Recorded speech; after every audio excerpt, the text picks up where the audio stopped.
Senator Ron Johnson has a plan that he thinks will make it easier to tackle difficult legislative issues. Senator Johnson joins us right now. He is a member of the Budget and Appropriations Committees.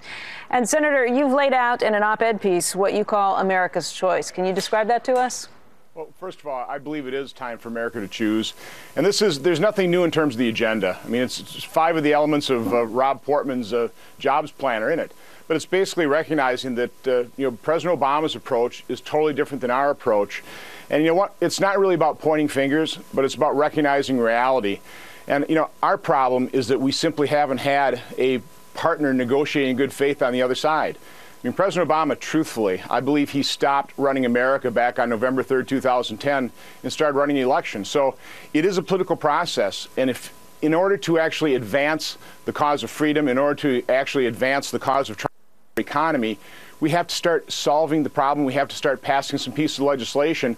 Now, the House has passed all kinds of good jobs bills, but they've died in Harry Reid's Senate because the president, running for election, decided he was going to run against do-nothing Congress, and Senator Reid has made sure it's been a do-nothing Congress. Hey, Senator, in all fairness, politics play out on both sides of the aisle constantly and plays into every decision that's probably been made over the last year. So what we need to do as Republicans is we need to inform the American public, the American voter, in terms of what our ideas are, I think it is absolutely critical that this 2012 election be a mandate election. I don't want to just play prevent defense and take a look at the numbers. I think we should show the American people what our solutions are so that they can choose on November 2012. And that's what this agenda is all about, is utilizing the only level, which is the House of Representatives, and do it in a very coordinated fashion. I come from a background in business, sales and marketing, and we have to focus our efforts so that we can break through the communication barrier and start competing with the bully pulpit that is President Obama's and basically an awful lot of the media. So we've got to do that in a focused, coordinated manner between the House and Senate. Our friends, our candidates, we have to be talking about the same issues at the same time, using the powerful facts and figures. That's how we can persuade the American public, really win the argument. That's what we need to do. Let me ask you this, though. You're looking for ways to try and educate the public so that you can win a mandate election. What's a mandate? And if you don't, if it's a very close election, does that then mean in order to get anything done in Washington, you have to find ways to reach across the aisle? We're always going to have to find ways to reach across the aisle. But again, it takes 2 to tango. And listen, I've been in business negotiations all my life. And I was one of 44 senators along with Senator Portman, that sat down with President Obama before the whole debt ceiling debate. And President Obama should have walked away from that table going, wow, I've got 44 senators here that are genuine in their desire to start solving our fiscal situation, and are willing to work with me, put partisanship aside. But I didn't get that feeling from President Obama, and quite honestly, he left that meeting and went to a fundraiser in Chicago.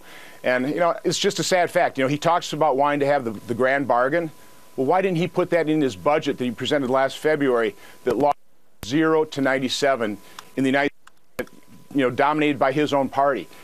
Again, last year, in all sincerity, we tried to negotiate with this president. Rob was right there. We sent from the Senate, I know, 3 of our most knowledgeable, dedicated, and genuinely sincere individuals that wanted to work toward a solution, and they got nowhere. Yeah, but the charge would be that the House was not playing on the same sort of level playing field, that the House was trying to Boehner was stuck trying to deal with his base, with some of the Tea Party who had no desire to reach across the aisle in any way, shape, or form. I think part of the whole idea behind the choice is to get a large group in the Senate and the House, and basically a group of people that are agreeing with an agenda, with a strategy and approach, and basically give that to leadership and say, lead us. You behind you. That's what we did with cut, cap, and balance. We were told that we would never pass an increase in the debt ceiling, but the House did do that because they attached the problem, cutting, statutorily capping the budget, and then a balanced budget amendment that actually is the discipline that eventually we're going to have to instill in our Constitution. It sounds like we're having a problem with the audio, but Senator Portman had a quick question for you, too, Senator Johnson. Yeah, first of all, I think what Ron's talking about makes a lot of sense. Earlier, Becky had talked about whether the election could be a mandate or not, and given the enormity of our fiscal and economic problems, I think your implication was it ought to be a mandate so that we can move the country forward. But if it's a 50.5% to 49.45% well, election. but, you know, I think it enhances the chance that the election will mean something if people understand what the differences are. And that's just what Ron is talking about, is laying out very clearly what the alternatives are. But I guess, can you have a mandate if you don't have a landslide? Well, probably not. And what's a landslide in American politics these days? But there will be a victor at the presidential level. There will be a Senate majority one way or the other. And it would be good if that majority was elected and that president were elected with some kind of an agenda, because we can't afford as a country to not move forward on these important issues, including the fiscal crisis, but also, I would say, the economic crisis we face. So I like what Ron's talking about. The good thing about you, Ron, is you actually are a job creator, because you've been a manufacturer, you understand how to create jobs. Talk a little about what's in your plan substantively in order to get this economy moving again.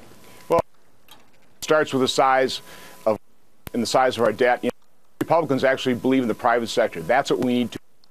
And of course, we actually want to utilize our resources to reduce our dependence on foreign oil, jobs like the Keystone XL pipeline. You know, right. Senator, I'm sorry, our audio is terrible. It's dropping out and it's taking a lot of hits. We will get Senator Johnson back again.